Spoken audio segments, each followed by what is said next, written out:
warahmatullahi wabarakatuh. Halo semuanya. Two trailer park girls go round the outside, round the outside, round the outside. Di video ini, kita akan membahas tentang suatu hal yang sangat menarik mengenai ekonomi Islam, yang mana ini sering sekali kita anggap biasa saja. Tapi ternyata ekonomi Islam ini memiliki suatu makna yang sangat dalam. Dan sebelum kita memasuki ke penjelasannya, izinkan saya memperkenalkan diri terlebih dahulu.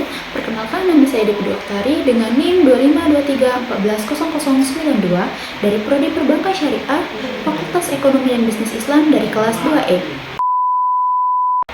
Nah teman-teman, di dalam video ini saya akan menjelaskan bagaimana perkembangan ekonomi Islam dari masa ke masa yang bukan hanya sekedar teori, tetapi menjadi nilai nyata pada kehidupan kita hingga saat ini.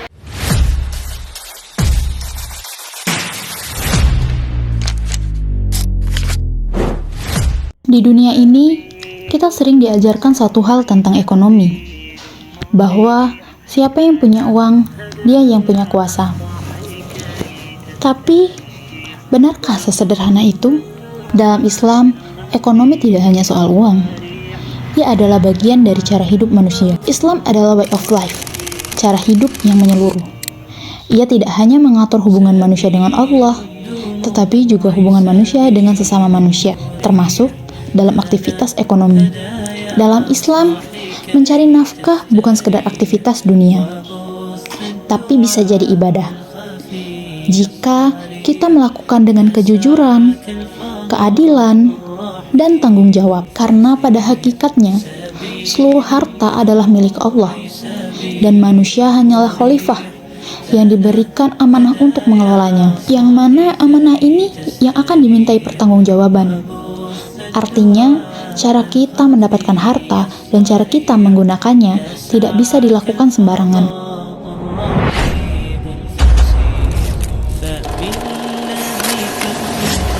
Namun, Islam tidak hanya berbicara tentang wahyu.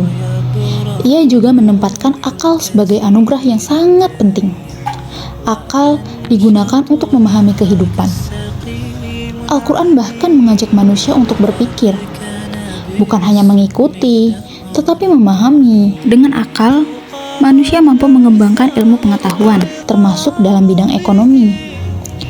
Dari sinilah lahir konsep-konsep ekonomi Islam, yang mana konsep-konsep ekonomi Islam ini terus berkembang tanpa meninggalkan nilai syariat.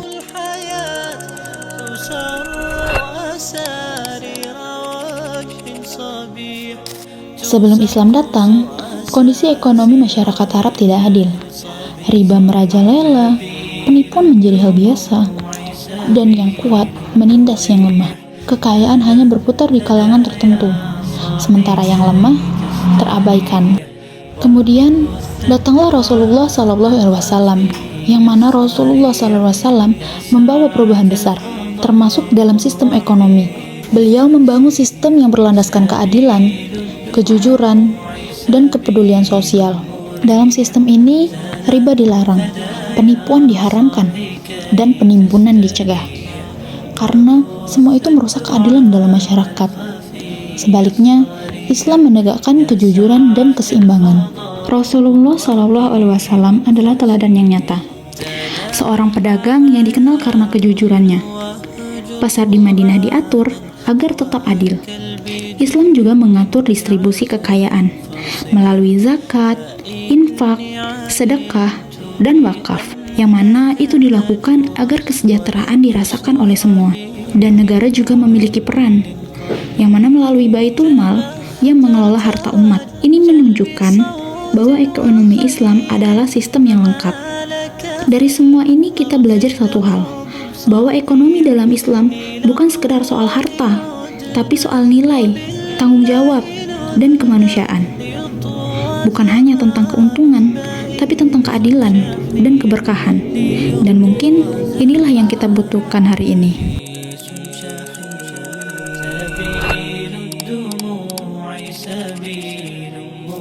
Pernah tidak kita berpikir bahwa ekonomi itu sebenarnya bukan hanya uang, atau ada sesuatu yang lebih besar dari itu? Dalam Islam, ekonomi bukan cuma soal untung dan rugi, tapi tentang keadilan, kesejahteraan, dan tanggung jawab. Semua ini sudah dimulai sejak lebih dari 1400 tahun yang lalu, saat Rasulullah wafat dan kepemimpinan dilanjutkan oleh para khalifah. Mereka dikenal sebagai Khulafaur Rasyidin.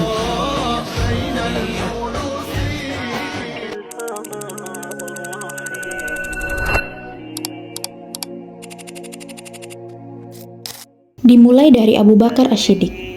Di masa awal kepemimpinannya, kondisi tidak stabil. Bahkan, ada yang menolak membayar zakat. Tapi Abu Bakar tidak tinggal diam. Dengan tegas beliau berkata, ولئن رضينا منكم أن تفرقوا بين الصلاة والزكاة. Kenapa sekeras itu?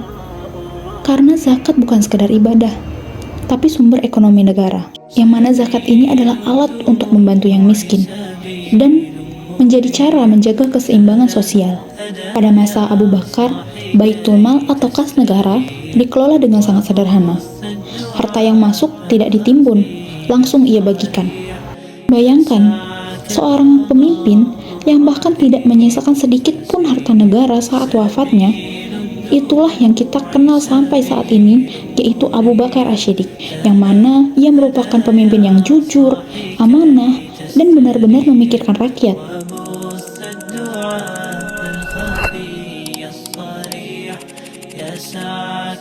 Setelah masa Abu Bakar, lalu datanglah masa Umar bin Khattab.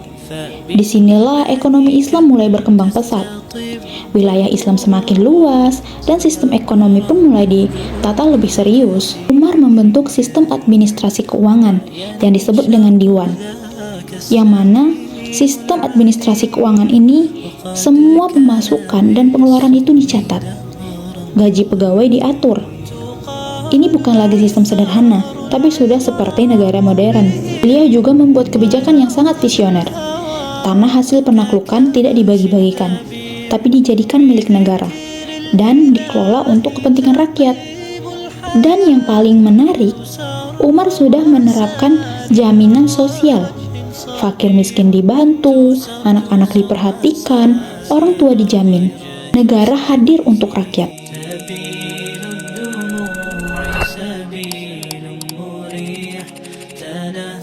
Setelah masa Umar bin Khattab, kita masuk ke masa Utsman bin Affan.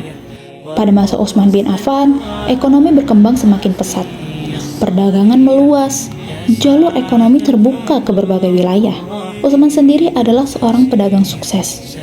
Dan beliau tahu bahwa perdagangan adalah kunci kesejahteraan. Tapi, yang paling luar biasa, sebagai khalifah, beliau tidak mengambil gaji dari negara. Bahkan beliau menggunakan hartanya sendiri untuk membantu negara. Dan selain itu, pembangunan juga dilakukan. Jalan dibangun, pelabuhan dibuat, irigasi diperbaiki, semua demi satu tujuan, yaitu memudahkan aktivitas ekonomi masyarakat.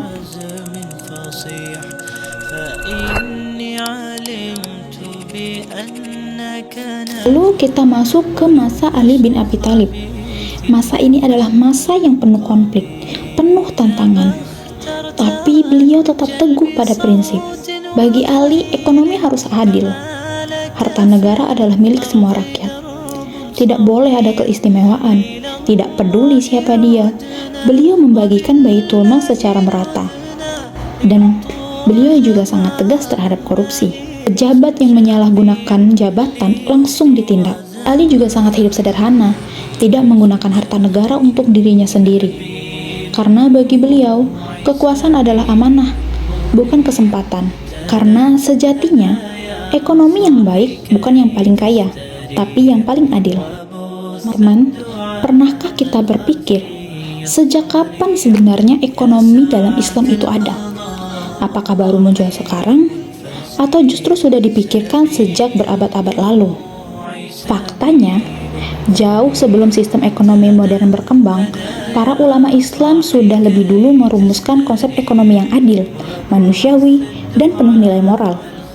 Pada abad kedua sampai keempat Hijriah, atau sekitar abad 8-10 Masehi, dunia Islam sedang berada di masa keemasan. Bukan hanya tentang ilmu agama yang berkembang, tetapi juga ilmu ekonomi yang saat itu dibahas dalam kajian fikih dan muamalah. Di masa inilah lahir tokoh-tokoh besar yang meletakkan fondasi ekonomi Islam. Dan sekarang kita masuk ke tokoh pertama, yaitu Imam Abu Hanifah. Beliau bukan hanya seorang ulama, tapi juga seorang pedagang. Dari sinilah pemikiran tentang ekonomi lahir bukan sekadar teori, tapi dari pengalaman nyata. Abu Hanifah menekankan satu hal penting dalam ekonomi, yaitu kejelasan dan keadilan dalam transaksi. Misalnya, dalam akad jual beli, semua harus jelas. Barang apa, kualitasnya bagaimana, kapan dikirim, dan bagaimana cara pembayarannya. Kenapa sih semua itu penting? Karena ketidakjelasan bisa menimbulkan konflik.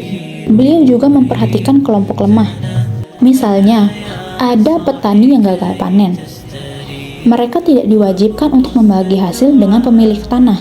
Artinya, ekonomi bukan cuma soal untung, tapi juga soal keadilan sosial.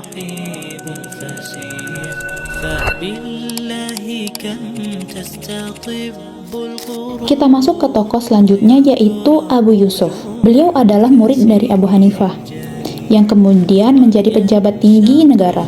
Bahkan, beliau pernah menjabat sebagai hakim agung di masa Khalifah Harun ar-Rasyid. Inilah pemikirannya berkembang lebih luas, bukan cuma individu, tapi negara. Abu Yusuf menekankan bahwa tugas utama pemerintah adalah mensejahterakan rakyat. Negara harus hadir dalam pembangunan ekonomi, seperti membangun jembatan, irigasi, dan bendungan. Karena menurut beliau, infrastruktur adalah kunci kesejahteraan. Dalam hal perpajakan, Abu Yusuf juga punya pemikiran yang sangat maju. Beliau menolak pajak yang memberatkan rakyat. Sebaliknya, pajak harus disesuaikan dengan kemampuan. Kalau misal hasil panen sedikit, ya pajak juga sedikit. Sebaliknya, kalau hasil panen banyak, baru pajaknya meningkat. Bahkan beliau sudah memahami sesuatu yang menarik, bahwa harga di pasar tidak hanya ditentukan oleh jumlah barang. Terkadang barang banyak tapi harga tetap mahal, dan sebaliknya. Artinya, sejak dulu ekonomi Islam sudah melihat bahwa pasar itu kompleks. Tokoh yang ketiga yaitu Muhammad Al-Syaibani. Jika dua tokoh sebelumnya fokus pada transaksi dan negara, Muhammad Al-Syaibani lebih fokus pada produksi dan kerja.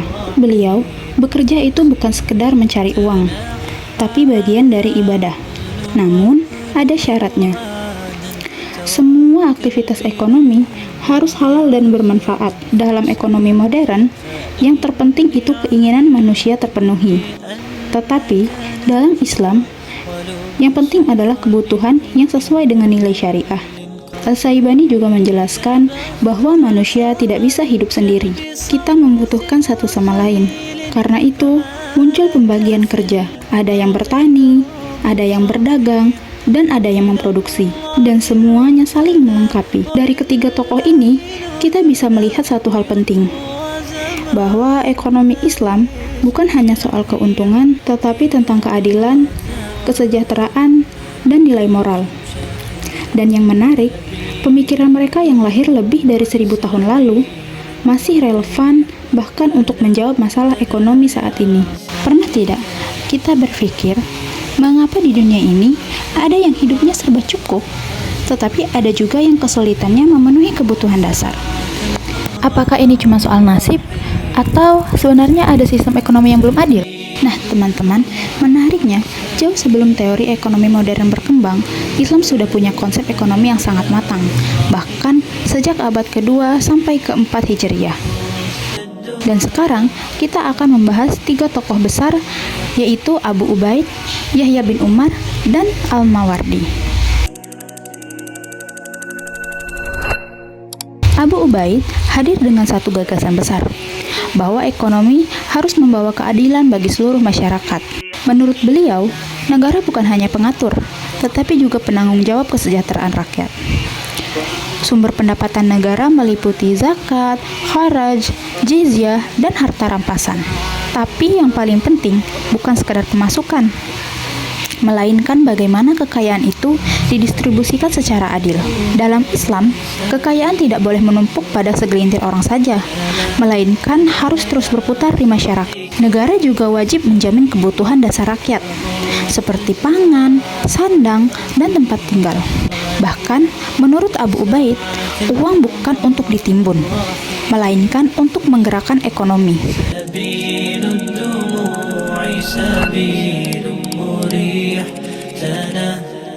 Sekarang, coba kita bayangkan seandainya sekarang ini kita sedang berada di pasar, tetapi ternyata ada kecurangan timbangan, penimbunan barang, dan manipulasi harga.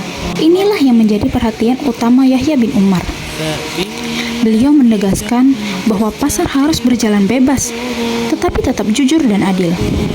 Beliau melarang berbagai praktik curang seperti penimbunan, penipuan kualitas, monopoli, dan manipulasi harga. Karena pasar yang tidak jujur akan merugikan masyarakat luas. Menariknya, Yahya bin Umar tidak langsung setuju pemerintah menetapkan harga. Karena harga seharusnya terbentuk secara alami dari interaksi antara permintaan dan penawaran. Namun, jika terjadi kecurangan atau ketidakadilan, maka pemerintah wajib turun tangan. Inilah keseimbangan antara kebebasan pasar dan perlindungan masyarakat. Berbeda dengan dua tokoh sebelumnya, Al-Mawardi menekankan peran besar negara dalam ekonomi. Menurut beliau, negara tidak boleh pasif, tapi harus aktif menciptakan kesejahteraan. Negara wajib membangun infrastruktur, menjaga keamanan, mengelola keuangan, dan mengawasi pasar. Dalam hal pajak, Al-Mawardi menegaskan bahwa pajak harus adil dan tidak membebani rakyat. Selain itu, beliau juga menekankan pentingnya keseimbangan antara sektor pertanian dan industri. Pertanian menjadi sumber utama kehidupan, sementara industri mengolah hasilnya menjadi kebutuhan. Jika keduanya berjalan seimbang, maka ekonomi negara akan kuat dan adil. Jika kita bicara Al-Ghazali, kita tidak hanya membicarakan ekonomi. Beliau melihat ekonomi sebagai bagian dari kehidupan manusia secara utuh. Artinya, apa yang kita cari di dunia harus tetap terhubung dengan tujuan akhirat. Menurut Al-Ghazali, tujuan utama ekonomi itu adalah maslahah atau kesejahteraan bersama, bukan cuma diri sendiri, tapi juga masyarakat. Beliau membagi kebutuhan manusia menjadi 3, yaitu kebutuhan pokok seperti makanan, pakaian, tempat tinggal, lalu kebutuhan pelengkap, dan kebutuhan mewah. Jangan berlebih. Pesan sederhananya, hidup itu harus seimbang, jangan berlebihan. Nah, ini yang sering kita lupa.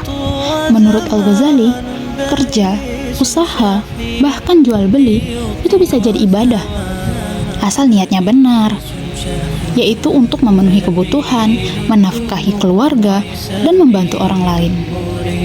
Jadi bukan cuma soal cari uang, tapi juga soal nilai. Sekarang, coba kita lihat kondisi yang terjadi saat ini. Masih ada penipuan, iklan berlebihan, bahkan penimbunan barang. Nah, Al-Ghazali dari dulu sudah mengingatkan, jangan menimbun barang, jangan bohong dalam jual beli, dan jangan manipulasi harga. Karena pasar yang sehat dibangun dari kejujuran. Al-Ghazali juga menjelaskan tentang permintaan dan penawaran, yaitu jika barang sedikit, maka harga naik, dan jika barang banyak, maka harga turun. Bahkan, beliau menyadari kebutuhan pokok seperti makanan tidak elastis. Artinya, orang tetap butuh berapapun harganya.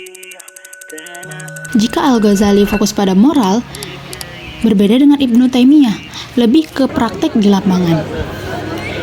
Beliau membahas sesuatu yang sangat modern, seperti mekanisme pasar. Nah, menurut beliau, harga itu terbentuk dari permintaan dan penawaran. Ibnu Taimiyah menekankan konsep harga yang adil. Artinya, harga harus sesuai dengan kondisi pasar, tidak boleh merugikan salah satu pihak.